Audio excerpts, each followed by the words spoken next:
Nós vamos trabalhar agora o artigo 39 da Constituição Federal. O artigo 39, caput da Constituição Federal, na redação original, era escrito da seguinte forma. Vamos pegar a parte de baixo aqui do slide.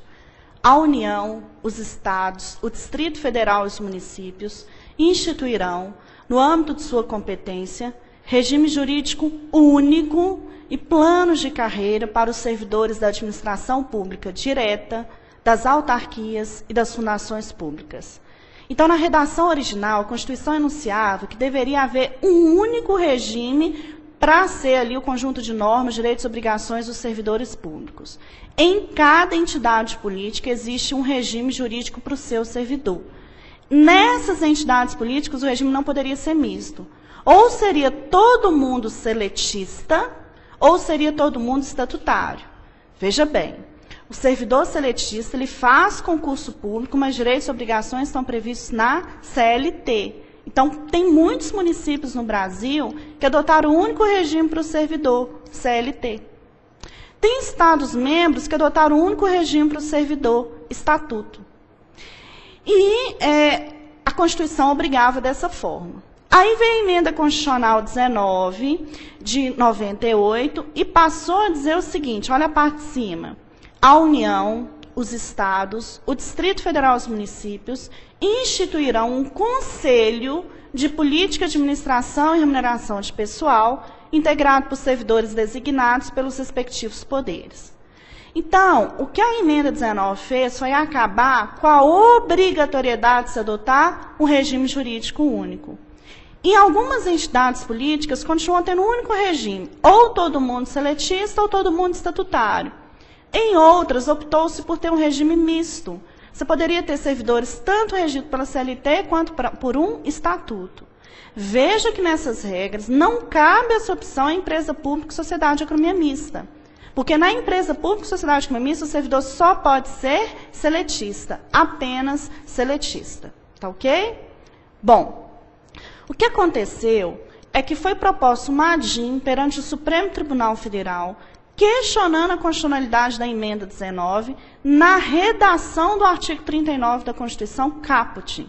É que no dia que foram votar e aprovar o artigo 39, esse caput não passou por votação em 2 turnos no Congresso Nacional. Como não teve aprovação por 2 turnos, e uma emenda constitucional tem que ter isso para que seja legitimada, o Supremo declarou a inconstitucionalidade da emenda 19 na redação do artigo 39 da Constituição. E nessa redação do artigo 39 da Constituição Federal, ele foi suspenso em caráter liminar com efeito ex nunc. Se esse artigo foi suspenso, volta a ter vigência a redação antiga, a redação anterior da Constituição. Então, eu posso dizer que voltou a ser obrigatório o regime jurídico único no Serviço Público Federal, estando vigente atualmente o artigo 39 na redação original. Em resumo, a gente pode dizer o seguinte. Na Constituição de 88, redação original, havia a obrigatoriedade de se adotar um regime jurídico único. Considerando a esfera federal como exemplo, só como exemplo, na direta, autarquia e fundação, o servidor só poderia ser estatutário, regido pelo 8.112 de 1990. Na empresa pública e sociedade economia mista, só seletista. Com a emenda constitucional 19, acabou a obrigatoriedade de se adotar um regime jurídico único. Aí, na esfera federal, começou a ter concurso para administração direta, autarquia e fundação, para o servidor ser regido pelo Estatuto ou pela CLT. Ele podia ser regido pelos 2, então o regime passou a ser misto. Na empresa pública e sociedade de economia mista, ele passou a ser apenas seletista. Em 2 de agosto de 2007, veio uma decisão do Supremo Tribunal Federal suspendendo o artigo 39 caput com redação da emenda 19. Essa foi uma decisão liminar com efeito ex nunc, não retroage, é daqui para frente. E aí, dentro desse contexto, volta a ter obrigação o regime único. Aí, pessoal, para fins de concurso, pode-se considerar que o regime jurídico único voltou a ser obrigatório. Tá? O que pode acontecer é que o Supremo confirme essa decisão. Se ele confirmar essa decisão, o seletista da empresa pública e sociedade comunista não vai mudar nada. O estatutário da direta autarquia e fundação não vai mudar nada. A situação que pode ser alterada é quanto ao seletista da direta autarquia e fundação.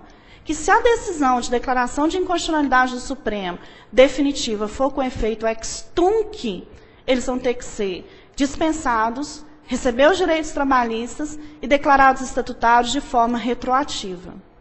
Mas eu não acredito que isso vá acontecer. Eu acredito que, nesse caso, o Supremo vai declarar a inconstitucionalidade com efeitos modulares, mantendo mesmo o efeito ex nunc. De qualquer forma, volta a ser obrigatório o regime jurídico único no serviço público. Ok? O parágrafo 1º do artigo 39 enunciava que deveria haver isonomia de pagamento entre os poderes, entre o poder legislativo, executivo e judiciário. Isso gerava uma confusão danada, porque supõe que o poder executivo tivesse ali 20% de reajuste através de uma lei. Aí os servidores do judiciário iam lá e pediam o mesmo reajuste, de 20%, alegando que tinha ali o princípio da isonomia. Mas como é que um juiz ia conceder aumento para um servidor público sem ter a lei fundamentando? Então, se por um lado a Constituição rezava a isonomia, por outro o juiz não tinha autonomia de aumentar sem lei fundamentando. Então, isso era uma confusão danada. Aí veio a emenda 19, acabando com a isonomia de pagamento entre poderes. Não existe isso mais. O que vai acontecer é que quanto mais complexo o cargo, mais o servidor vai receber. Então, o parágrafo 1º ficou assim. A fixação dos padrões de vencimento dos demais componentes do sistema remuneratório observará a natureza, o grau de responsabilidade e a complexidade dos cargos componentes de cada carreira, os requisitos para investidura, as peculiaridades dos cargos. Quanto mais complexo, mais o servidor vai receber. Parágrafo 2º, inserido também pela emenda 19, dentro do contexto da gestão gerencial, ele anuncia que as entidades políticas têm que ter escolas de governo, tanto para o constante aperfeiçoamento, quanto para a formação dos servidores públicos. Isso, na prática, a gente vê que existe mesmo. A gente tem diversas escolas de governo. A Fundação João Pinheiro é uma escola de governo fantástica, no meu ponto de vista. A ESAF é uma escola de governo. O Ministério Público tem sua escola de governo. O Tribunal de Justiça tem a EGEF, que é uma escola de governo, e por aí vai.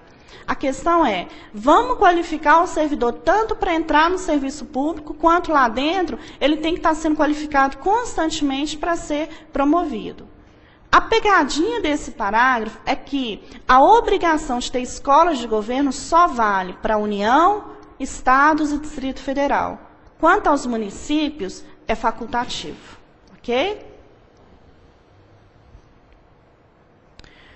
O artigo 39, parágrafo 3º e 4º, nós já estudamos anteriormente.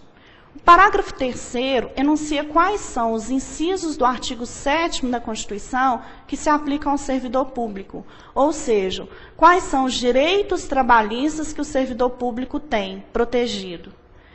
E o parágrafo 4º enuncia a figura do subsídio. Eu não vou voltar nesses assuntos agora, porque isso foi trabalhado anteriormente aqui na matéria, tá? Na parte de sistema remuneratório.